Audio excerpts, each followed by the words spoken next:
Hello and welcome to DM But Group Tuition, a place for all the rankers. आज हम लेंगे exclamatory sentence का part 2। अब आप सोचोगे कि सर एक्सक्लेमेटरी सेंटेंस में ऐसा क्या है कि इसमें पार्ट 2 बनाने की ज़रूरत पड़ गई। तो बेटा हर एक चीज़ में हमेशा ही नेक्स्ट लेवल रहता ही है। भले ही हम अभी बेसिक ग्रामर सीख रहे हो, लेकिन बेसिक ग्रामर में भी एडवांस लेवल रहता ही है। आपकी भाषा में अगर बोलूं तो ये प्रो लेवल है, ऐसा समझ लो। इतनी आसानी से ये सारे सेंटेंस एक्सक्लेमेटरी टू में कन्वर्ट करना आपको आसानी से आने वाले नहीं है। तो इतना समझ लो, आगे जाके इनडायरेक्ट स्पीच में हमें बहुत जगह पे एक्सक्लेमेटरी सेंटेंस काम लगने वाले हैं। तो उस टाइम पे ये सारी चीज़ों की समझ हमें होनी चाहिए। उसके अलावा ट्रांसफॉर्मेशन ऑफ सेंटेंसेस में भी एक्सक्लेमेटरी सेंटेंस आते हैं, और कई बार ये डिफिकल्ट लेवल यानी आपकी भाषा में प्रो लेवल के भी आते हैं। तो हमें क्या करना है, एक छोटा सा वीडियो गौर से देखना है, बस और कुछ नहीं करना है। अगर ये छोटा सा वीडियो आपने गौर से पूरा देख लिया ना, I can give you a guarantee कि आपको एक्सक्लेमेटरी सेंटेंस में कहीं पर भी कोई दिक्कत नहीं आएगी। And don't you forget that आप डीएम सर के स्टूडेंट हो। हमेशा आपको यही बोलना है आपके टीचर को कि मैम सर आपको जहां से पेपर निकालना हो, जितना टफ पेपर निकालना हो आप निकाल लो। We all are quite ready. हम सब कुछ देख ही लेंगे कि ऐसी कोई भी चीज़ ग्रामर में नहीं होगी कि जो हमने छोड़ी हुई हो। हमें सारी की सारी चीज़ें ग्रामर में आनी ही चाहिए। बस तो इस बार हमें यह सोच के ही आगे बढ़ना है कि सर का या टीचर को जो भी पूछना वो पूछे एग्जाम में। भाई वी आर रेडी। जब आप ग्रामर के बारे में ऐसा बोलोगे तभी आपको बोलना है कि हाँ मेरे को अब इंग्लिश आने लगा है। आ गया है ऐसा मत बोलो, आने लगा है ऐसा बोलो। चलिए, तो we have to start with the very first sentence. चलिए ओके, अब गौर से देखो। फर्स्ट वाले वीडियो में मैंने आपको क्या सिखाया था? तो फर्स्ट वाले वीडियो में मैंने आपको यही सिखाया था कि अगर सेंटेंस को अगर कभी भी आप एक्सक्लेमेटरी में कन्वर्ट करना चाहते हो तो you need to use what और हाउ। अगर सेंटेंस में कहीं पर भी ए या एन आर्टिकल दिया हो तो व्हाट का इस्तेमाल करेंगे, ए या एन आर्टिकल न दिया हो तो हाउ का इस्तेमाल करेंगे। We have learn all those things. वो सारी की सारी चीजें हम लोगों ने सीखी हुई है, लेकिन यहां ना तो व्हाट हम यूज करने वाले हैं ना तो हाउ यूज हम करने वाले हैं। यहां व्हाट और हाउ का यूज बिल्कुल यूजलेस होने वाला है, क्योंकि ये प्रो लेवल वाले हैं ना, बड़े नेक्स्ट लेवल वाले, बड़े एडवांस लेवल वाले हैं। तो मैं किस तरह से बनाता हूं गौर से देखिएगा। यहां सेंटेंस किस तरह से बनता है उसी पे आपको सबसे ज्यादा कंसंट्रेशन रखना है। I wish I had the faith of man who wrote this letter.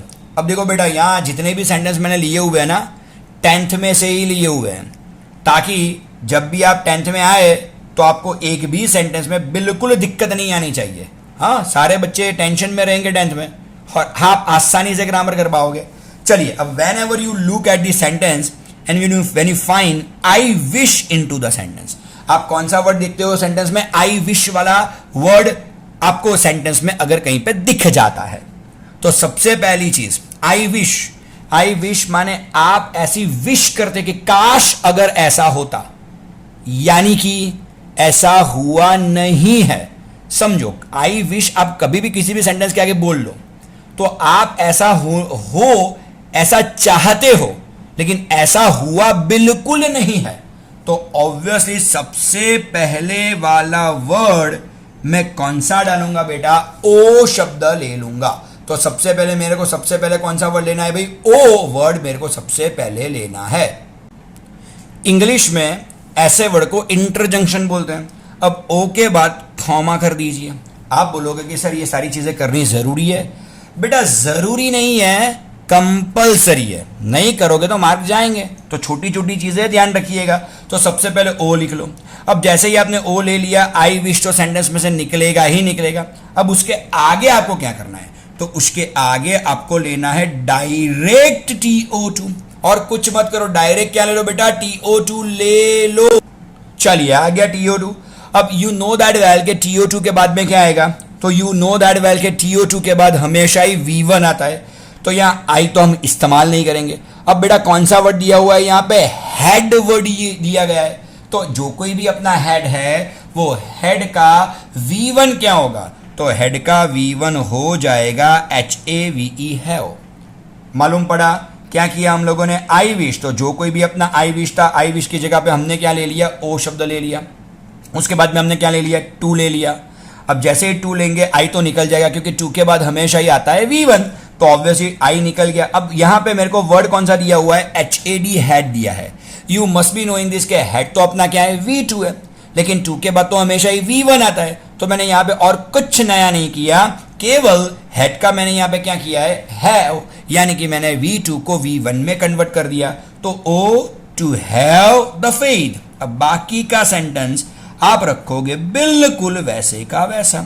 O to have the faith of man, बाद में क्या है, हु रोट दिस लेटर, और लास्ट में हमें एक्सक्लेमेशन मार्क बिल्कुल भूलना नहीं है।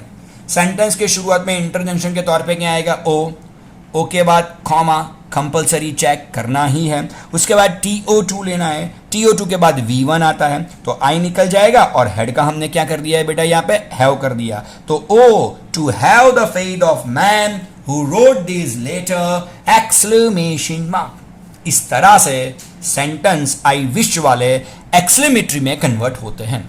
कभी भी किसी ने भी ऐसा सेंटेंस देखा नहीं होगा, भले ही आपके बड़े भाई बहन भले 10th या 12th में पढ़ते हो, अगर आप उसको ये सेंटेंस पूछोगे ना, तो उनको भी ये एक्सक्लेमेटरी में कन्वर्ट करना नहीं आएगा, जो आप बड़ी छोटी स्टैंडर्ड में ये सीख रहे हो। तो मैं आपको इतना ही बताना चाहूंगा कि बेटा ये सारी चीजें याद रखो, 12th तक काम आने वाली है। ओके, चलिए एक और थोड़ा सेंटेंस लेते हैं, उसी टाइप का सेंटेंस लेते हैं ताकि प्रैक्टिस भी जरा हो जाए। चलिए आगे वाला सेंटेंस पे गौर फरमाइए। I wish I had the luck of bitcoin holder. अब everyone must be knowing that, okay, कि ये जो क्रिप्टो करेंसी आई है, अब वो तो इतनी बढ़ गई कि सारे लोग मिलियनर, ट्रिलियनर, बिलियनर हो चुके हैं। No issue with this man, हमारे पास जो है उतने में खुश रहना चाहिए अपने को। अभी बिटकॉइन है नहीं तो ऐसी ही बात करनी पड़ेगी ना। तो आई wish I had the luck of bitcoin holder. काश मेरा लक भी एक बिटकॉइन होल्डर जैसा होता। अब बिटकॉइन क्या है नहीं जानते तो बेटा छोड़ो ना यार, जो चीज़ में नहीं जानते उसमें पढ़ने की ज़रूरत नहीं है। लेकिन बिटकॉइन एक ऐसी करेंसी है कि जिसका भाव रातों रात तकरीबन 2-3 हज़ार गुना हो गया।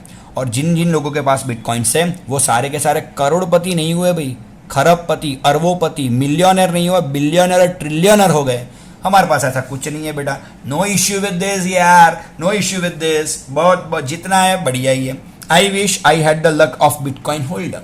तो सबसे पहले मैं क्या करूंगा, सबसे पहले तो ओ शब्द ले ही लेंगे, because I could see I wish at the beginning of the sentence. Whenever you see I wish at the beginning of the sentence, you are suppose to put an interjection known as O at the beginning of the sentence. चलिए O आ गया, O के बाद comma is a compulsory check. अब सीधा ही क्या डालोगे, TO2 ले लेंगे। Okay, and you know that well कि TO2 के बाद हमेशा ही क्या आता है, तो TO2 के बाद हमेशा ही आता है V1। यहां पे कौन सा वर्ड है, हैड दिया है ना, तो अगेन हेड का V1 हमें क्या लेना ना है बेटा, हैव कर ही देना है। So ought to have, ought to have, बाकी का सेंटेंस बिल्कुल वैसा ही रहेगा। Ought to have the luck of bitcoin holder, bitcoin holder. चलिए ओके, लास्ट में क्या करेंगे बेटा, exclamation mark. Exclamation mark will be there as always. Okay, चलिए अभी देखो दो सेंटेंस तो हमने आई विश वाले कर लिए, कुछ नया भी तो करना पड़ेगा ना, बिकॉज ये प्रो लेवल है। यहां हर दो सेंटेंस के बाद कुछ ना कुछ नया आने वाला है। तो आप थोड़े कंफ्यूज इसमें रहेंगे जरूर से, लेकिन एक बार अगर इसको देख लेंगे मेरे को नहीं लगता कि आपको कहीं पर भी दिक्कत आएगी। ये डिफिकल्ट नहीं है। अब दो सेंटेंस आपने किए, you come to know that कि डिफिकल्ट नहीं है, लेकिन ध्यान रखने की जरूर बिल्कुल से इसमें है, दैट यू नो वेल। चलिए थोड़ा आगे बढ़ते हैं। That drew a lawful man to become a criminal. क्या बात है। ओके, सबसे पहले तो सेंटेंस को पढ़िए, सेंटेंस कौन सा वाला सेंस दे रहा है वो भी देख लीजिए। So that drove a lawful man to become a criminal. एक ऐसा आदमी जो कानून में मानने वाला था वो आज क्रिमिनल बन चुका है, गुनहगार बन चुका है। अब देखो यार, ये तो बड़ी, वैसे देखा जाए तो इट्स अ सैड स्टोरी, आपने बहुत सारी फिल्मों में देखा होगा कि हीरो बड़ा ही अच्छा सा आदमी रहता है, बिल्कुल फैमिली मैन जैसा रहता है, और होता क्या है उसके साथ, आगे जाके वो क्रिमिनल बन जाता है. So it is a sad story. अब देखो, जब भी कभी आप कोई भी सेंटेंस देखो ना, अगर उसमें कोई भी सैड सी बात की गई हो, यहां जो दो सेंटेंस थे वो सरप्राइजिंग थे. ओके, कि काश मेरे पास अगर ऐसा होता, काश मेरे पास ऐसा होता. तो इसीलिए हम लोगों ने इंटरजंक्शन क्या यूज किया है, ओ इंटरजंक्शन वर्ड, यानी कि ओ वर्ड हम लोगों ने यूज किया हुआ है. यहां पे आप क्या देखो, तो यहां पे आप देख रहे हो कि एक सैड सी स्टोरी चल रही है, एक दुखी वाली बात चल रही है यहां पे, कि that drove a lawful man to become a criminal. कितनी खराब हालत कि एक आदमी जो कानून में मानने वाला था उसे आपने क्रिमिनल बना दिया, उसे क्रिमिनल बनना पड़ा. तो कितनी खराब चीज है ये. ओके, ऑब्वियसली जब भी कभी को आप कोई भी सेंटेंस देखे और अगर उस सेंटेंस में आपको दिखता क्या है, अगर कोई सैड सी स्टोरी दिखती है, कोई दुखी सी बात अगर उसमें आपको दिख जाती है, what kind of interjection are you gonna use? You are gonna use alas. आपको क्या यूज करना है बेटा?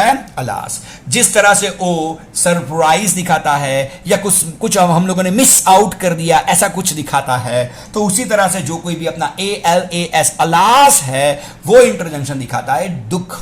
वो क्या दिखाता है? दुख दिखाता है. दुख. ओके, जब भी आप कहीं पे जाएं और अगर आपको दुख व्यक्त करना हो अपना, and you don't have that those words to represent yourself, तो at that time you can use a word alas. Alas. बड़ी बड़े दुख की बात है ये बड़े दुख की बात है कि एक लॉफुल आदमी आगे जाके क्रिमिनल बन जाता है. तो सबसे पहले लेंगे अलास. अब क्या करेंगे? कुछ नहीं करना है, बाकी का सेंटेंस रखो वैसे का वैसा. आप बोलोगे सर कोई चेंज नहीं, बिल्कुल चेंज नहीं करना. तो अलास दैट ड्रो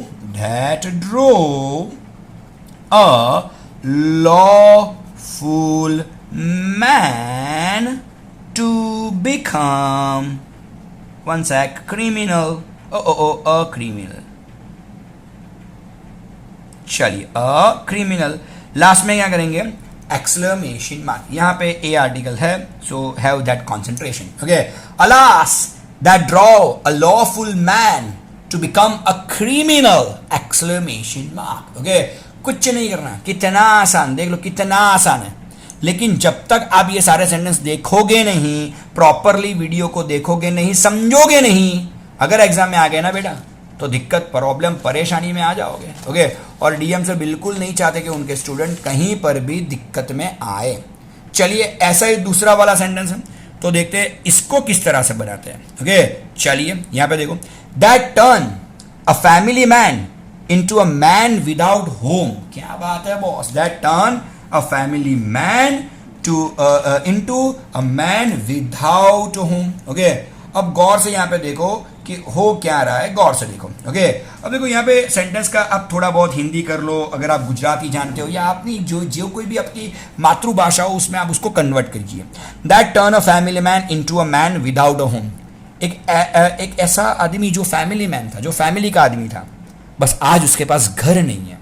जिसके पास पूरा फैमिली था, आज उसके पास घर नहीं है. बड़ी फिलोसॉफिकल सी लाइन है, लेकिन फिर भी ये फिलोसॉफिकल सी लाइन दिखाती क्या है? दुख. एक इंसान का दुख दिखाती है कि एक फैमिली मैन जिसके पास पूरा फैमिली था, हरा भरा फैमिली था, आज उसके पास घर तक नहीं है. फैमिली तो छोड़ो, घर तक नहीं है. Obviously it's a very sorrowful kind of thing. और जो चीज सॉरोफुल हो, दुख देती हो, जिस चीज में, जिस सेंटेंस में दुख दर्शाया गया हो, हमें सबसे पहले सेंटेंस की शुरुआत में एक ही इंटरजंक्शन लेना है. That interjection is alas. और अलास के पास कॉमा बिल्कुल भूलना नहीं है. तो ले लिया हमने अलास. जैसे ही हमने अलास ले लिया, yes you have already converted this sentence into an exclamatory sentence. तो अलास, उसके बाद direct that turn TURNED turn a family man into a man without a home. Last में लेना है exclamation mark. So alas that turn a family man into a man without a home. exclamation mark. तो देखो I wish अगर आता है तो O2V1 से शुरू करना है. अगर कोई दुख की बात आती है, कोई सॉरोफुल सी चीज अगर सेंटेंस में दी गई है, तो अलास से हम सेंटेंस की शुरुआत करेंगे, लास्ट में एक्सक्लेमेशन मार्क जरूर से लेंगे। लास्ट दो सेंटेंस की ओर आगे बढ़ते हैं। ओके, तो देखते हैं लास्ट दो सेंटेंस बनते कैसे हैं। चलिए, ओके, कुछ नए हैं लेकिन फिर भी आप ध्यान से देखिएगा, you can be confuse in these sentences, but आपको बड़े गौर से देखना है इसको। Love comes more naturally to human heart. Love comes more naturally to human heart. अब इसको हम बनाएंगे किस तरह से? अब तो इसमें कोई ऐसी चीज़ नहीं है, ना दुख की चीज़ है ना सुख की चीज़ है, बड़ी सीधी सादी सी लाइन है ये कि love comes more naturally to human heart, कि प्रेम लोगों को जल्दी से समझ में आता है। हाँ, नफरत की भाषा जल्दी से समझ में नहीं आती, प्रेम की भाषा जल्दी से समझ में आती है। अब इसमें कहाँ कोई ऐसी चीज़ है कि हम अलास लिख सकते हैं या ओ लिख सकते हैं, ऐसा कुछ नहीं लिख सकते, कोई इंटरजंक्शन ही यूज नहीं कर सकते। अब बेटा इंटरजंक्शन यूज नहीं कर सकते हो तो वही पुराना हमारा हाउ और व्हाट यूज करेंगे। तो यहाँ पे मेरे को कहीं पर भी ए या एन आर्टिकल तो दिख नहीं रहा, and you know that well कि कहीं पर भी अगर ए या एन आर्टिकल ना हो तो हमें सेंटेंस की शुरुआत में क्या लेना है, HOW हाउ ले लेना है। अब हाउ के बाद करेंगे क्या, देखो ये सेंटेंस में दो तरह से ट्राई करूंगा। ओके, एक अपनी पुरानी वाली टेक्निक लूँगा जिसमें थोड़ी बहुत दिक्कत ज़रूर से है, मेरे को दिक्कत है इस सेंटेंस से, लेकिन कई टीचर्स इस सेंटेंस को सही मान लेते हैं, तो कई टीचर्स के लिए ये सेंटेंस मैं बना रहा हूँ। तो सबसे पहले हाउ, हाउ के बाद आता क्या है, तो हाउ के बाद बेटा आता है नेचुरली।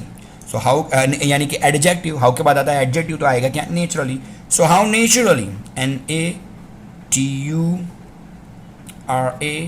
NATURALLY, how naturally.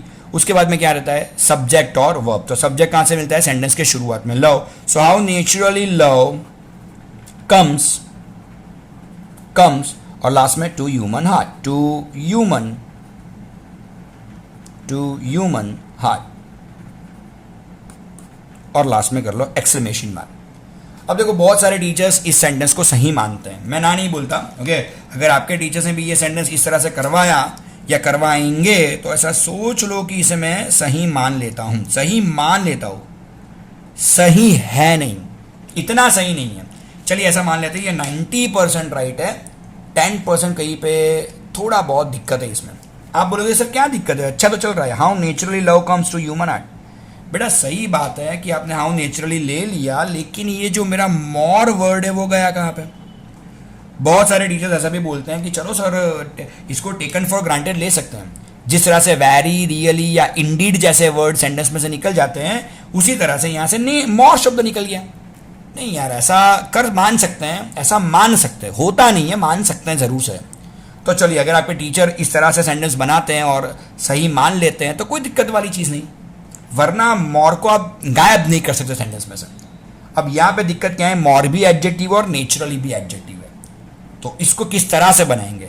सबसे पहले ले लो हाउ, और हाउ के बाद पूरा का पूरा सेंटेंस लिख दो वैसे का वैसा। So how love comes more naturally, NATURALLY, naturally to human, HUMAN, human heart, और लास्ट में ले लो एक्सक्लेमेशन मार्क। ये अच्छी वाली चीज है, seriously I am telling you कि ऊपर वाले से ये बड़ी अच्छी सी चीज है। मैं जानता हूँ थोड़ा कॉम्प्लिकेटेड हो गया ये, राइट, कि केवल हाउ लिखा और बाकी का पूरा सेंटेंस वैसे का वैसा रखा।